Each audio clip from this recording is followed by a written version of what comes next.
There are things that you actually know are coming, but you still don't want to deal with them. This includes the fact that one day you have to leave this world. No one ever is being forgotten thereby. Many people believe that nothing will come after that. On the other hand, there are more than enough indications that life goes on after death. On the basis of the whole range of spiritual experiences, such as after-death contacts, out-of-body experiences, near-death experiences, and mediumistically transmitted messages, it is possible today to get a plausible picture of a life after death. What is important in doing so is to approach this question objectively and not by means of religious thinking templates. Religions usually do not make any effort to find out more about life after death. Rather, they are satisfied with the scriptures that have been handed down. This may be enough for some, but it doesn't get you any further in the matter. Answering this question requires a comprehensive approach, taking into account all aspects. And thereupon a spectrum will open up in which life after death appears to be highly probable. Earthly death can also be compared with the emigration into a far country, and when crossing the border, the laws and regulations of the country of entry apply. And nobody would start emigrating without being well prepared. Thus, you can win only if you deal as well with the question about the life after death. Now, what are we to expect after we die? When we die, we shed our earthly body like an old garment. What remains for us is our subtle body that is corresponding in everything to the earthly body. It's in this spiritual body where our consciousness and vital energy are located. The existence of this spiritual body is also widely attested by near-death experiences and out-of-body experiences. When we die, we are usually welcomed by our deceased relatives and friends. Also, as far as the near-death experiences are concerned, it is often reported by the experiencers that they were joyfully welcomed by the deceased. For us, this is an indication that the dying process is also supervised by otherworldly beings. Because just as we care for the dying, the world beyond is also ready to carefully accompany this transition and to welcome the deceased into its spheres. Well, now what does the world beyond look like? Here, too, we can rely on near-death experiences and on well-verified reports conveyed spiritually. They are telling of spiritual landscapes and meadows, forests and lakes, of animals and houses, villages and cities. According to these testimonies, we can expect an Earth-like environment in the hereafter, just only in its ethereal form. This situation is difficult for many to imagine. Nonetheless, there is logic to it.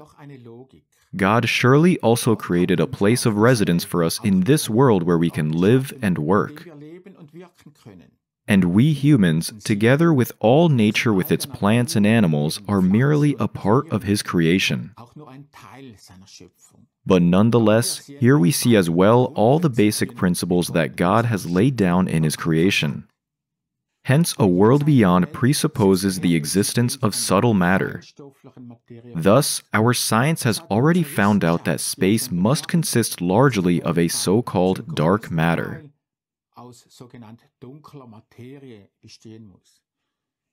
It can neither be seen nor can it be measured, but it can well be proven through its inherent effect. This indicates that there are just still things that completely elude our human perception. We humans have thought up theories as to how our world with all its life could have originated. The problem here is that we only imagine the material part. Without considering the spiritual aspect, as a result, we are lacking too many facts to be able to answer this question correctly. This can mean that nature with its life on this world could have become as it is, because it had long before existed in a fine material form. And thus, the earthly creation would only be a materially condensed reflection of an otherworldly reality. In doing so, we must also become familiar with the thought that not only human beings, but everything that has life will be living on after dying. This means that the life of plants and animals also continues to exist, because life is not an earthly, but a spiritual force. And if we take a look at the Bible, it says, God is spirit, and if God is spirit, then his works are of spiritual nature in the origin. So we have to expect a not much different environment in the hereafter than the one that we are already used to from our earthly world here. With the difference that in a fine material environment, some things are governed by somewhat different laws. Well, how is living together in the world beyond organized? A comparison. In this world, we are living in a community, be it in a city or in a village, where basic needs such as water, roads, and security and so on are taken care of. The supreme authority of this place is a state that enacts the laws for an orderly coexistence. We are to expect a comparable structural order in the world beyond too. After death, everyone will be offered a place to live. And it's there where their home will be, where they will have their circle of acquaintances, friends, and activities. However, this offer is depending on the way of life of the deceased. There are different spheres of life, and there is room enough for them over there. A good and kind person will be led to where he meets his equals. Guilt-ridden people will find their place in other areas, also depending on the path of development they have gone through.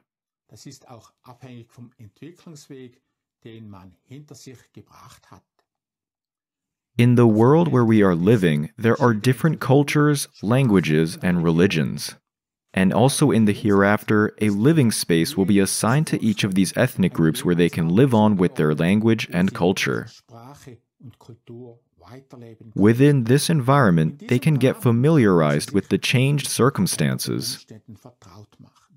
There you can also have access to the information that makes it possible to say goodbye to all the half-truths and false doctrines of this world, which you had been exposed to throughout your life. Another aspect is the question of your own personality. When we die, are we suddenly omniscient over there in the world beyond? Such an idea is wrong. Basically, dying is just a transition. It's like passing through a door into another living space. Of course, in a subtle world, the materially conditioned restrictions no longer exist. But even there, it takes time to understand the changes and to adapt to the new environment. For example, a deceased child isn't suddenly grown up there. It would miss the whole evolvement and education of its youth. For its further evolvement, it is brought to a place where it will continue to be brought up, nurtured and educated together with other children until it has reached the necessary maturity. A pleasant consequence of the transition is that we regain our health and youth in the spiritual world. Those, for example, who have lost their eyesight through an accident or through illness will have it again in the spiritual world, because only the physical body can be injured. Thus, after death, our personality is still as it was when we were alive, with all our thinking, with our strengths and weaknesses. But everyone gets the opportunity to work on themselves and to develop themselves. The most valuable gift the Creator has given us is free will. But it also has its price. And that price is that we have to account for our past life. In esoteric circles, it is often propagated that in the afterlife there is only all-embracing and unconditional love. But this would mean that we would not have to bear any responsibility for our actions and omissions. This sounds tempting at first, but it would be deeply unjust, because without justice, all victims of malice and violence would rightly feel cheated. If a person breaks the laws in our world, he will be punished for it. If we break the spiritual laws, we also have to bear the consequences for this. Thus, serious misconduct is not simply forgiven, but must be made amends for. Being aware of having to answer themselves often results in the fact that the deceased reject the invitation of the world beyond, but rather stay in their former neighborhood of the earthly world. Such spiritual beings are often perceived by clairvoyant people, and usually it can be seen that they don't become happy here, and then are finally realizing that this is no longer the right place for them. Another question that is often asked is, what do you do in the hereafter all the time? People often have the idea that one only has to speak a word in the hereafter, whereupon the desired things would be there immediately. This is not the case, and it would only lead to a complete chaos. With life, God has also given us a small part of His creativity and effectualness. Therefore, we humans are already able to shape our own environment and produce things that make life easier and more beautiful for us. In all our activities, we ever depend on each other. When a person has arrived in the hereafter, it would probably be difficult for him constantly being idle. A certain creativity and creative power belongs to every being, and every being can use these features in the hereafter as well. So also over there, everything must be produced first, just as we are used to it on Earth. This already begins with things that we almost take for granted, such as fabrics and clothing. Because even with a fine material body, you desire to have something to wear. Well, in principle, the same rules apply over there as on the earthly world, so in this sense, there is enough for everyone to do. What is missing in the hereafter, however, is money. In this respect, you will still have to rethink your habits if you would like to fulfill your desires. Well, concerning afterlife research, we are certainly still in the early stages, and it is hardly noticed or taken seriously. In comparison, enormous sums of money are being invested to get to the moon or to get to Mars at some point in the future. However, there is only little benefit to this, for only few will ever get there. What is sure yet is that each of us will arrive once in the world beyond. Therefore, it would be time to start at some point with dealing with the research into the hereafter. Good basic knowledge for that has already been existing for a long time, and all people would benefit from it. Those who have had a near-death experience say again and again that they have lost their fear of death. And being less afraid means gaining more joy and confidence in life. And that's why one may also trust that God, as the loving Father, has a place ready for each of His creatures, where they are enabled to live and work in this world beyond as well, thereby giving them an opportunity to continue to develop. Because eternal life holds some beautiful perspectives for everyone. However, you should always be aware that in the last hour you can take along only yourself with everything you have thought, done, or just not done. Consequently, there is some motivation not only to take care of your physical body, but also of your soul. In order not to stand there empty-handed in this future world beyond,